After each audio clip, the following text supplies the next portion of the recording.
Conference में हम सबके मध्य उपस्थित आदरणीय संजय सेठ जी, आदरणीय सुधांशु जी, गौरव जी, अमित जी, रजत अग्रवाल जी और इस अवसर पर उपस्थित सभी हमारे युवा उद्यमी और अन्य प्रतिभागी भाइयों बहनों और पत्रकार मित्रों,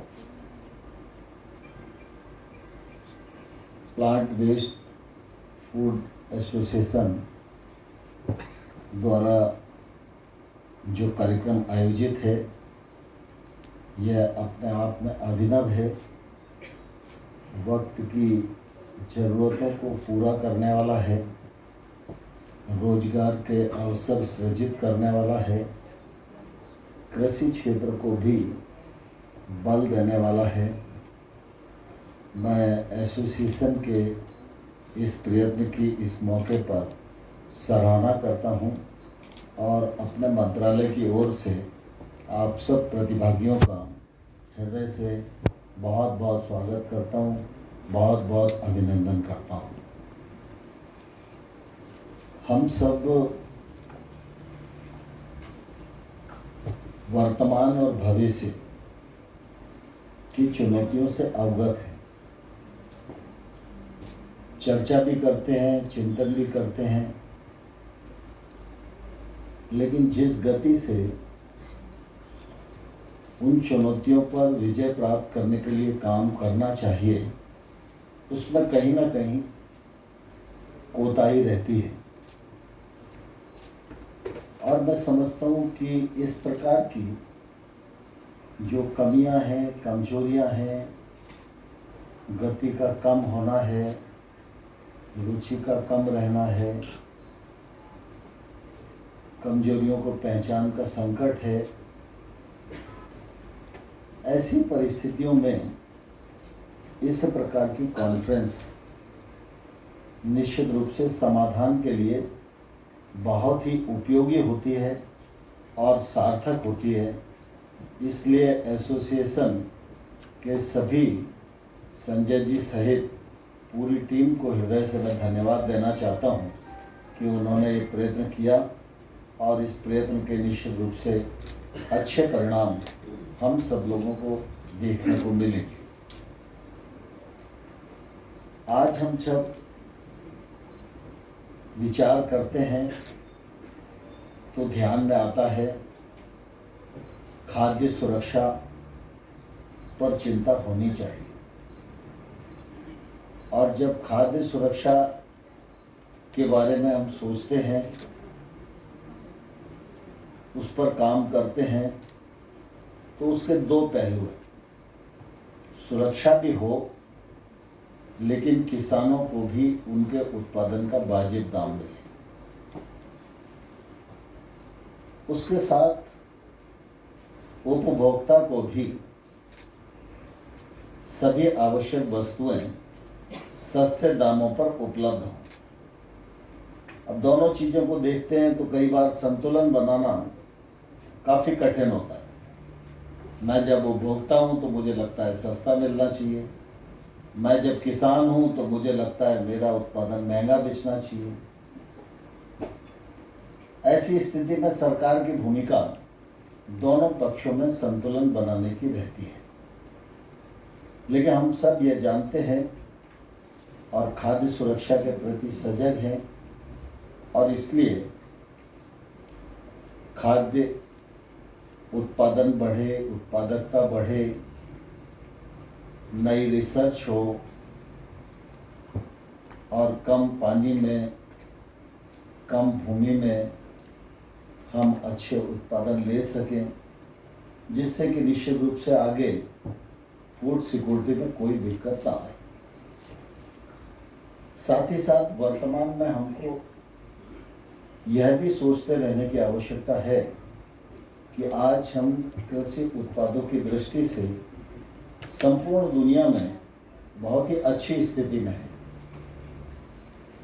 कहीं हम पहले क्रम पर खड़े हैं, कहीं हम दूसरे क्रम पर खड़े हैं। इस प्रतिस्पर्धा में कृषि उत्पादों की दृष्टि से हर मामले में हम नंबर 1 बने, ये इच्छा और आकांक्षा हमारी है। और निश्चित रूप से सरकार, राज्य सरकारें, हमारे रिसर्च इंस्टीट्यूट और किसान और बाकी इससे जुड़ी अन्य संस्थाएं सब इस दृष्टि से विचार भी करती हैं और प्रयत्न भी सामान्य तौर पर करती रहती हैं। लेकिन जब हम देखते हैं कि आने वाले कल में जब आज़ादी 100 वर्ष की होगी, 47 के बाद 2050 आएगा, तो उस समय दुनिया की आबादी कितनी होगी, हमारे देश की आबादी कितनी होगी। आज खाद्यान्न का जितना रकबा है, कृषि का जितना रकबा है, क्या वो रकबा धीरे धीरे कम होगा? क्योंकि विकास की प्रतिस्पर्धा चल रही है, अनेक जगह अधोसंरचना के विकास हो रहे हैं, बड़ी मात्रा में नई रेल लाइनें बिछाई जा रही हैं, वर्ल्ड क्लास नेशनल हाईवे बनाए जा रहे हैं, अनेक संस्थान बन रहे हैं और एक आधुनिक और विकसित भारत आने वाले कल में बने, इसकी तैयारी भी चल रही है। प्रधानमंत्री नरेंद्र मोदी जी का दीर्घगामी विजन निश्चित रूप से इस अमृत काल में ऐसे काम की दिशा तय करना है जिससे 2047 तक भारत विकसित भारत बने और दुनिया के अग्रपांतों में खड़ा हो। बहुत तेजी के साथ केंद्र सरकार राज्य सरकारों के साथ मिलकर इस महान उद्देश्य को प्राप्त करने में काम कर रही है। जब इस दिशा में हम आगे बढ़ेंगे तो कहीं ना कहीं कृषि भूमि भी प्रभावित होगी। कृषि के लिए सिंचाई की जरूरत है। सामान्य तौर पर हम जानते ही हैं कि जितना पानी की आवश्यकता है उतने पानी की उपलब्धता नहीं है, लेकिन सबको स्वच्छ पानी मिले, सिंचाई के लिए भी पानी की उपलब्धता हो, लेकिन पानी के उपयोग में मितव्ययता हो, यह समय की आवश्यकता है। और जब 2050 आएगा तो कृषि के सामने भी कई प्रकार की ऐसी चीज़ें निरंतर बढ़ते खड़ी हो जाएगी। लेकिन 2050 में कितने खाद्यान्न की आवश्यकता हमें पड़ेगी? 2050 तक दुनिया की अपेक्षा हमसे कितनी बढ़ेगी? तो क्या हम 2050 तक कृषि से संबंधित या फूड सिक्योरिटी से संबंधित इन सारे विषयों पर चिंता कर रहे हैं या नहीं कर रहे हैं, यह निश्चित रूप से विचार करने की आज आवश्यकता है। यह सच है कि प्रधानमंत्री नरेंद्र मोदी जी ने समग्र विकास और संतुलित विकास की कल्पना को साकार करने की दिशा में योजनाबद्ध तरीके से कदम बढ़ाए हैं। छोटे छोटे जो गैप्स हैं सरकार ने उनको भी चिन्हित किया है और उनको कैसे समाधित किया जा सके इस बात के प्रयत्न चल रहे हैं। जैसे संजय सेठ जी अभी कह रहे थे, हम सोया मिल्क नहीं लिख सकते। अब देखने में बहुत छोटी बात है, लेकिन ब्यूरोक्रेसी में फंसी है तो बड़ी बात है। मैं सुधांशु जी से कह रहा था कि इसको कैसे भी निकालो। तो ऐसे बहुत सारे विषय हैं जिन पर निश्चित रूप से शीघ्रता से काम करने की आवश्यकता है। लेकिन जब हम खाद्य सुरक्षा की दृष्टि से देखते हैं तो हमारे ध्यान में ये भी आता है कि पर्याप्त मात्रा में भोजन की उपलब्धता हमारे लिए है, लेकिन उपलब्ध भोजन में पोषकता का अभाव कितना है। आज हम सोया से बने उत्पादों की बात करें या मिलेट से बने उत्पादों की बात करें, कायदे में भारत के लिए नया विषय नहीं है। मतलब मैं गांव का रहने वाला व्यक्ति हूँ और मैं बहुत बड़ा किसान भी नहीं हूँ, लेकिन मैं ये जरूर जानता हूँ कि जब मेरी आयु कम थी और मेरी दादी गांव में रहती थी, तो हमारी खेती में कभी ऐसा नहीं होता था कि गेहूँ हो रहा है तो गेहूँ होगा, सरसों हो रही है तो सरसों ही सरसों होगी। खाने में जितने प्रकार की वस्तुओं की आवश्यकता होती है, वो हर वस्तु खेती में पैदा हो, इस बात का एक समग्र प्रयत्न और समग्र सोच हर किसान का होगा। दाल में 5 प्रकार की दालें हैं, तो 2 बीघा में चना भी होगा, 1 बीघा में उड़द भी होगा, इंटर क्रॉपिंग के जरिए मूंग भी डाल देंगे और गेहूं के साथ अलसी भी डाल देंगे, सरसों की भी खेती हो जाएगी। तो वो एक समग्र चिंतन हमारी प्रकृति में था।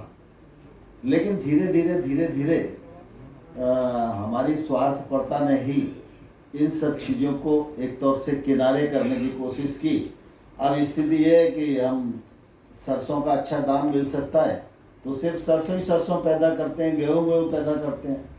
तो उड़द के लिए देखते रहते हैं कि कहीं से आएगा उड़द तो हम खाएंगे, तो इसलिए उड़द का संकट आज दिखाई देता है, इसलिए मसूर का संकट आज दिखाई देता है। नहीं तो ऐसा कोई क्षेत्र नहीं है जहाँ उड़द पैदा नहीं हो सकती, मसूर पैदा नहीं हो सकती, सोया पैदा नहीं हो सकता। सब जगह हो सकती है, लेकिन कुल मिला के मुझे लगता है कि आसानी से इसमें ज़्यादा दाम मिल सकते हैं और दामों का भी एक मैकेनिज्म ऐसा बना हुआ है। उसके कारण निश्चित रूप से मैं जब फायदे की खेती सोचता हूँ तो मेरे विचारों में संकीर्णता आ जाती है, वो भी एक विषय है। लेकिन अब यह सच है कि कृषि एक ऐसा काम है जिसमें निश्चित रूप से लोगों की रुचि निरंतर बढ़े, यह भी हम लोगों की जवाबदारी, क्योंकि वर्तमान परिस्थितियों में कृषि के प्रति जो उदासीनता का भाव नई पीढ़ी में आ रहा है, वो भी हमारे सामने एक बड़ी चुनौती। और इसलिए प्रधानमंत्री जी हमेशा इस बात का आग्रह करते रहते हैं कि कृषि के क्षेत्र में निजी निवेश आना चाहिए, कृषि के क्षेत्र में टेक्नोलॉजी आना चाहिए और कृषि के क्षेत्र में काम करना सरल होना चाहिए, आदान की लागत में कमी आना चाहिए, उपकरण की जो आवश्यकताएं उस पर रिसर्च करके हमको कई प्रकार के आविष्कार करके और कृषि के काम को सरल करना चाहिए, या कृषि का कार्य मुनाफे में कैसे आए, इस बात की चिंता करनी चाहिए।